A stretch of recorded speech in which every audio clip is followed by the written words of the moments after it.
everyone. My name is Adelpha Rose B. Fernandez from BSED 3 Filipino, and this is my tutor, Micaela Escanio, a grade 7 student from Alicia National High School.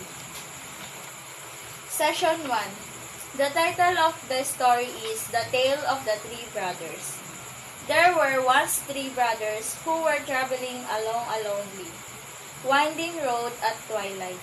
In time, the brothers reached a river, too deep to wade through, and too dangerous to swim across. However, these brothers were learned in the magical arts, and so they simply waved their wands and made the bridge appear across the treacherous water. They were halfway across it when they found their path blocked by a hooded figure, and it was Death.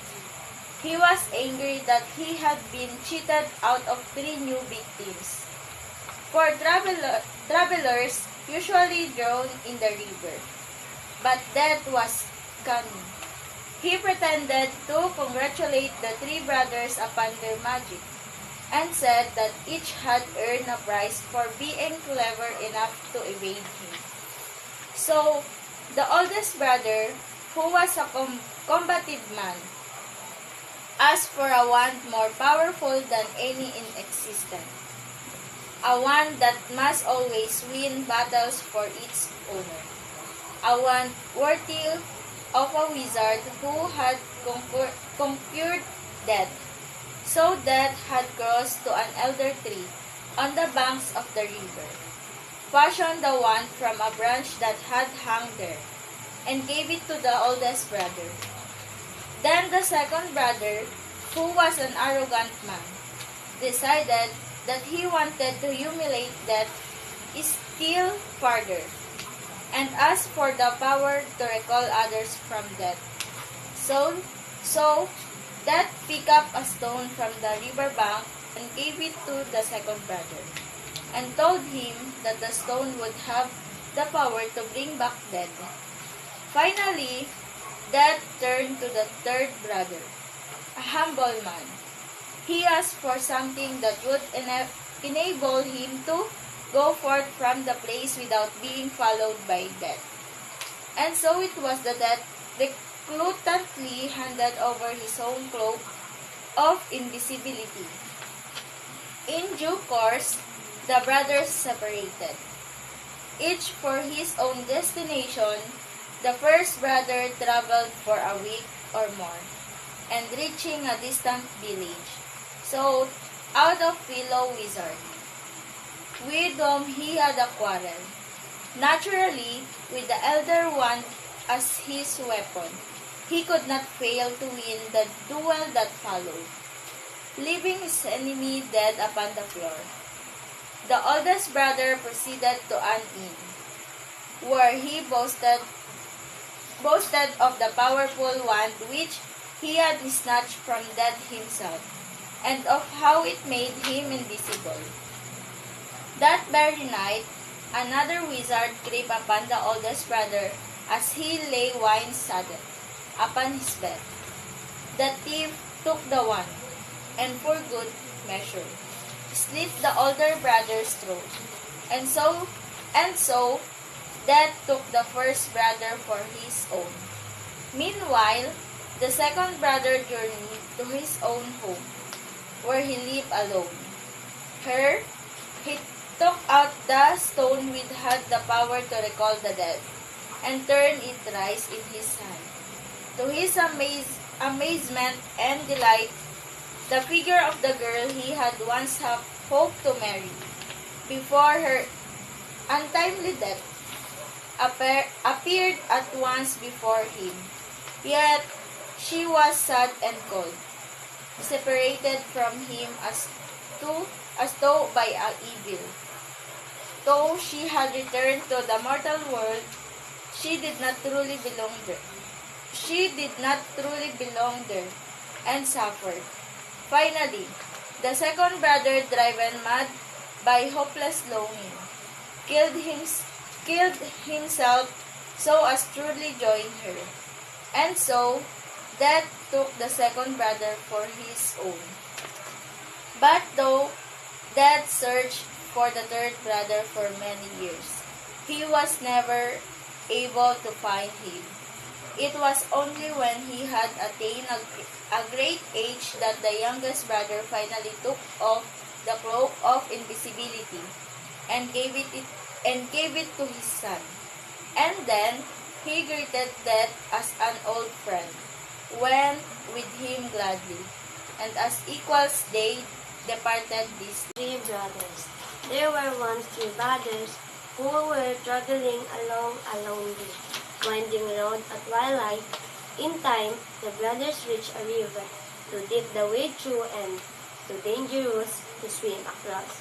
However, these brothers were learned in the magical arts, and so they simply waved their wands and made a bridge appear across the treacherous water. They were halfway across it when they found their path blocked by a hooded figure, and it was Death. When he was angry that he had been cheated out of 3 new victims, for travelers usually drowned in the river, but Death was cunning. He pretended to congratulate the three brothers upon their magic and said that each had earned a prize for being clever enough to evade him. So the oldest brother, who was a combative man, asked for a wand more powerful than any in existence, a wand that must always win battles for its owner, a wand worthy of a wizard who had conquered Death. So Death had crossed to an elder tree on the bank of the river, fashioned a wand from a branch that had hung there and give it to the oldest brother. Then the second brother, who was an arrogant man, decided that he wanted to humiliate Death still further and asked for the power to recall others from death. So Death picked up a stone from the river bank and gave it to the second brother, and told him that the stone would have the power to bring back the dead. Finally, Death turned to the third brother, a humble man. He asked for something that would enable him to go forth from that place without being followed by Death. And so it was that Death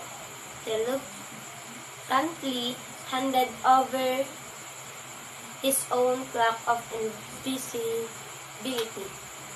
In due course, the brothers separated each for his own destination.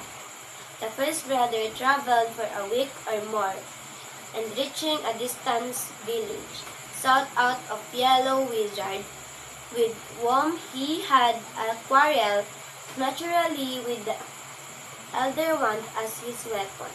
He could not fail to win the jewel that followed, leaving his enemy dead upon the floor. The oldest brother proceeded to an inn where he boasted of the powerful one which he had snatched from Death himself, and of how it made him invisible. That very night another wizard crept upon the oldest brother as he lay wine sodden upon his bed. The thief took the wand and for good measure slit the oldest brother's throat. And so Death took the first brother for his own. Meanwhile, the second brother journeyed to his own home, where he lived alone. Here he took out the stone which had the power to recall Death and turned it thrice in his hand, to his amazement and delight. The figure of girl he had once hoped to marry, before his untimely death, appeared at once before him. Yet She was sad and cold, separated from him as through by a veil. Though she had returned to the mortal world, she did not truly belong there, and suffered. Finally, the second brother, driven mad by hopeless longing, killed himself, so as to truly join her, and so Death took the second brother for his own. But through Death's search for the third brother for many years, he was never able to find him. It was only when he had attained a great age that the youngest brother finally took off the cloak of invisibility and gave it to his son. And then he greeted Death as an old friend. When with him gladly, and as equal they departed this life.